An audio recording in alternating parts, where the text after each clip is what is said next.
Patience is often underestimated in heated exchanges, especially when one person is trying to dominate by sheer volume. In the case between Stephen Miller and Jasmine Crockett, the interruptions served as a clear example of how someone can use noise as a weapon. Miller interrupted her 6 times, each moment cutting into her train of thought, forcing her to pause, reset, and begin again. But what became apparent was that Crockett did not meet his interruptions with anger or matching aggression. Instead, she leaned on patience, a quality that quietly transformed the entire dynamic of the exchange. Asterisk. The first interruption looked almost ordinary. Miller, jumping in before Crockett could finish, trying to steer the conversation away from her argument. Many in the room may not have even registered it as unusual. Interruptions happen in political debates. But Crockett noticed. She gave him space, let him speak, then calmly returned to her point. By the second interruption, it became a pattern. His urgency to silence her was not just strategy, it was an attempt to unsettle her rhythm. Yet Crockett didn't flinch. She adjusted her tone, slower, more deliberate, so that every time she resumed,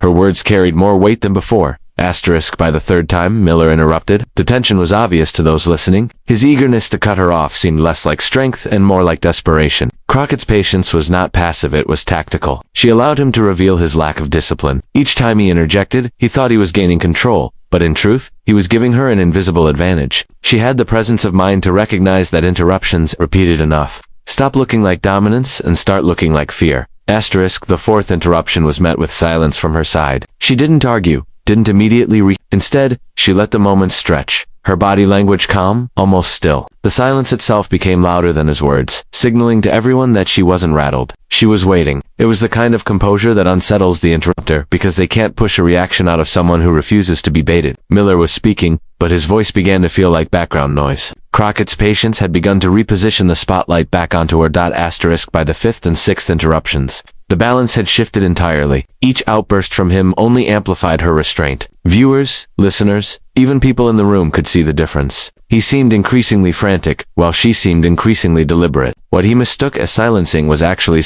patience allowed her to make his behavior visible, undeniable. And this is where her power crystallized, not in snapping back, not in battling over words, but in controlling the tempo.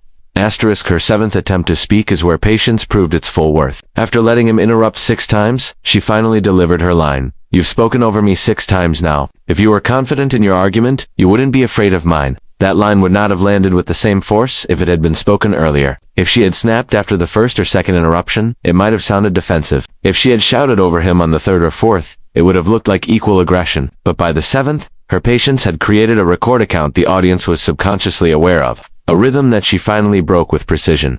Asterisk. Miller was stunned into silence. It wasn't because her words were loud, it was because they were undeniable. The patience she displayed built the credibility behind that one sentence. Without raising her voice, she had flipped the room. Everyone could now see the interruptions for what they were. Not confidence, but insecurity. Patience revealed truth, and truth dismantled his performance. Asterisk. Stephen Miller's approach was built on trying to unsettle Jasmine Crockett, but her patience revealed that noise can never outweigh discipline. By enduring 6 interruptions without cracking, she transformed what could have been chaos into a clear, memorable moment. The 7th line, powered by patience, wasn't just a comeback, it was a demonstration that sometimes the strongest response is the one you wait for, not the one you rush into. Control in a debate or discussion is rarely about who speaks the loudest. It is about who guides the tone, who shapes the perception of the moment. When Stephen Miller repeatedly interrupted Jasmine Crockett, it looked at first like he was in command of the conversation. His voice was sharp, insistent, eager to cut her off and redirect attention toward himself. But as the interruptions piled up, it became clear that control was shifting in a different direction. Crockett's ability to stay measured and deliberate in the face of constant disruption showed that true authority doesn't come from noise, it comes from composure. Asterisk. The first couple of interruptions gave Miller the illusion of dominance. He inserted himself into her sentences before they could conclude,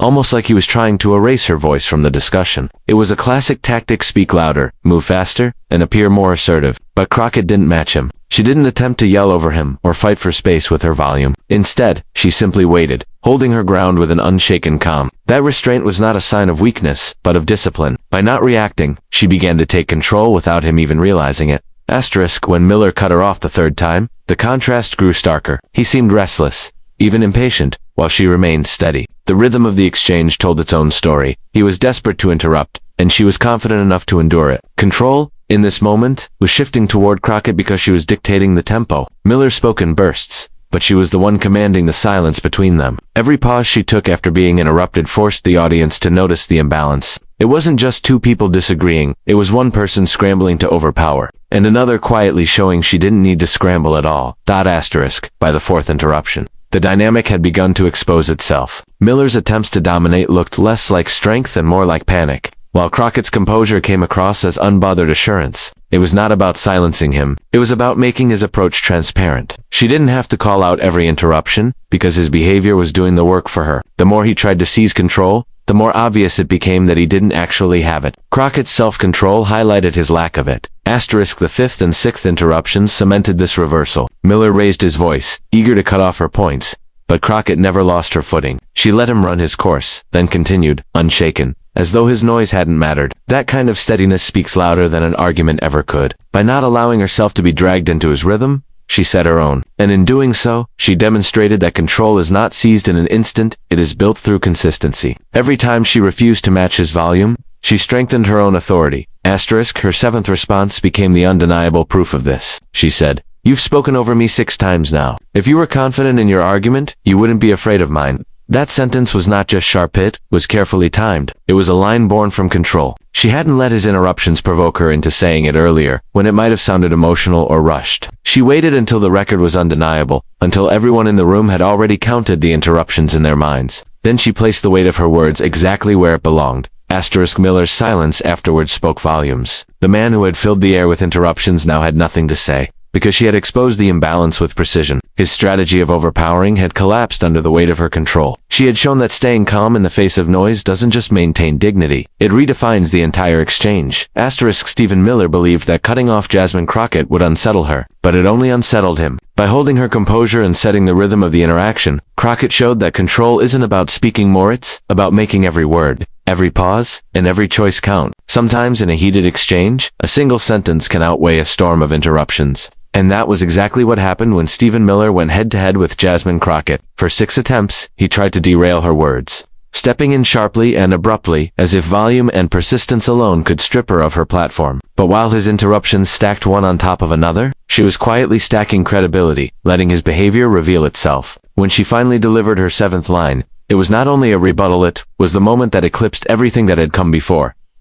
Miller had been relentless. Each time Crockett began, his voice would leap in like a gate slamming shut. He thought that momentum was on his side, that if he stayed aggressive enough, he could define the tone. But in the background of that chaos, she was letting the room take note. By the 3rd and 4th interruptions, listeners were no longer focused on the points being made. They were noticing the imbalance, the desperation in his approach. By the 6th, his interruptions had lost their edge. They weren't commanding anymore. They were repetitive, expected, and even uncomfortable to witness. That was the moment Crockett had been waiting for. Her patience built toward a single pivot point, a place where one well-placed line would carry the weight of all the interruptions combined. Her 7th attempt was different. She leaned forward, looked directly at him, and with deliberate calm, said, "You've spoken over me 6 times now. If you were confident in your argument, you wouldn't be afraid of mine." The silence that followed was telling. Miller, who had been quick to jump in over and over, didn't interrupt this time. His tactic had been exposed so plainly that he couldn't continue without validating her words. That single sentence reframed the entire exchange, shifting the story away from the noise of his interruptions and centering it on her ability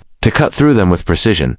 The power of the 7th line was that it was undeniable. Crockett didn't just call him out in the abstract, she gave the count, 6 times a number the audience had already felt. By doing so, she didn't just defend herself. She validated what everyone else had been witnessing. Her words carried the weight of the room, and in politics, that's where authority lives, not in how loudly someone speaks, but in how deeply their words resonate. Miller's earlier interruptions were meant to weaken her, but they had the opposite effect. They became the scaffolding for her line, each one adding another layer of proof until her response landed with irrefutable clarity. It's what made the 7th line more than just a comeback, it was a culmination, the sharp conclusion to a pattern she allowed to play out. For Miller, the moment was devastating because it revealed something he couldn't talk his way out of. Interruptions rely on speed, on the idea that by constantly moving forward, no one has time to stop and examine them. Crockett forced a pause. Her sentence slowed everything down and put his behavior under a spotlight. The more he tried to dominate, the smaller he suddenly looked when her words cut through. The lesson embedded in that 7th line is that power in conversation is not evenly distributed. It shifts according to timing and delivery. Miller had numbers on his side, 6 interruptions, but Crockett had placement. Her one sentence didn't just balance the scale, it tipped it entirely in her favor. Listeners would forget the individual interruptions, but they would remember the 7th line. It became the defining sight, the echo that survived after the debate moved on.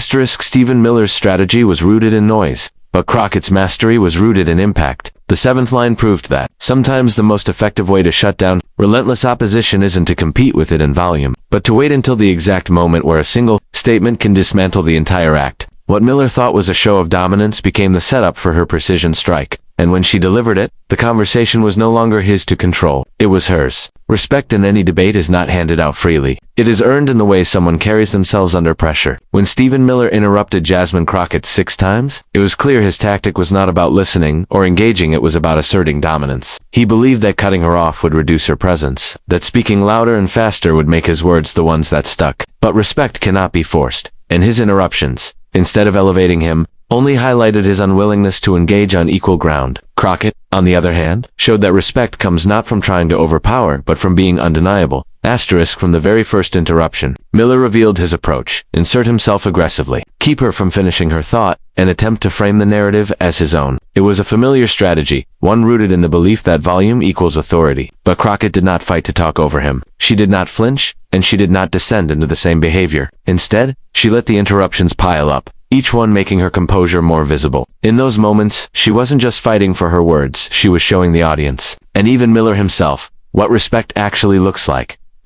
By the third and fourth interruptions, it became impossible to ignore the imbalance. Listeners could see a man desperate to drown out his opponent, and a woman refusing to be reduced by it. Crockett understood something Miller did not. Respect is earned not by silencing others, but by standing steady when someone tries to silence you. Every time he jumped in, his credibility slipped a little further. Every time she continued calmly, hers grew stronger. When the fifth and sixth interruptions came, the contrast had sharpened. Miller was trying harder to grab control. Yet the harder he tried, the less effective he became. His voice carried over hers, but his words no longer carried weight. The repetition made his strategy transparent. It was not about making a stronger argument, but about keeping hers from being heard. That exposure eroded the respect he might have commanded. His dominance looked more like insecurity, and the audience shifted toward the person who maintained composure rather than the one who shouted loudest. Then came her seventh response, the line that cut through the noise. You've spoken over me 6 times now. If you were confident in your argument, you wouldn't be afraid of mine. In that moment, respect swung entirely in her favor. She had not only endured his interruptions, but counted them, held them like evidence, and then laid them bare in front of everyone. That single line reminded the room that she was not just participating in the conversation, she was owning it. She did not beg for respect from Miller. She demonstrated why she deserved it, and in doing so, she stripped him of the authority he had been trying to project. Respect is not about who talks more. It is about who leaves a lasting impression, whose words resonate after the noise fades. Miller's 6 interruptions blurred together, indistinct and forgettable. Crockett's one line became unforgettable, not because it was loud, but because it was true. She didn't need to raise her voice to match him. She didn't need to trade interruption for interruption. She simply pointed out the imbalance, and in doing so, revealed the weakness behind his tactics. For Stephen Miller.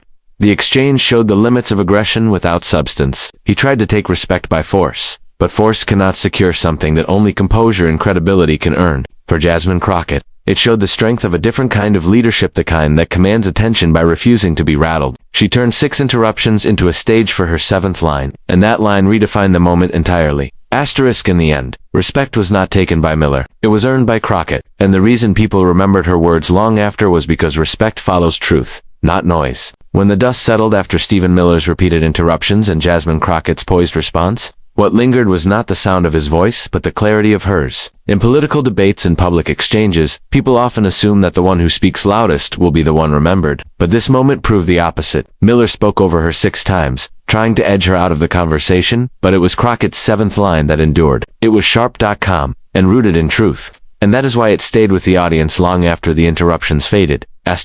Her line, "You've spoken over me 6 times now. If you were confident in your argument, you wouldn't be afraid of mine," was more than just a rebuttal. It was a mirror, showing the entire room what had been happening in plain sight. It stripped away the pretense of dominance Miller thought he had created and revealed his tactic for what it was: a refusal to engage fairly. In that single moment, Crockett exposed the imbalance without needing to raise her voice. She didn't need to dominate. She needed only to state the truth in a way no one could deny.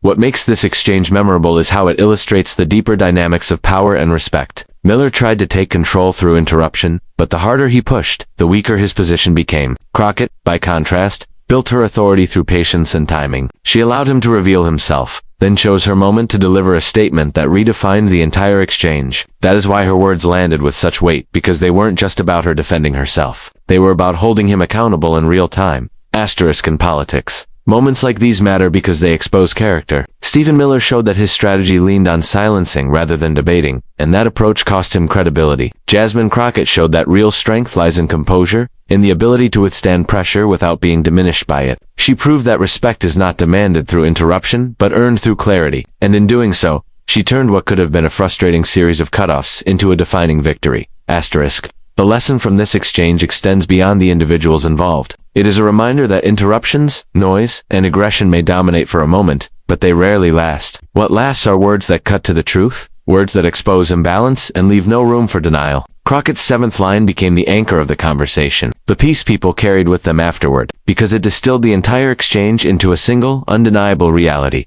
Confidence doesn't fear being heard, and insecurity cannot hide behind noise forever. Asterisk in the end. Stephen Miller's interruptions became the setup, and Jasmine Crockett's patience became the payoff. One tried to seize control, the other earned it. And the moment stands as proof that in debates, as in life, the voice that commands respect is not the one that shouts loudest, it is the one that speaks the truth with precision.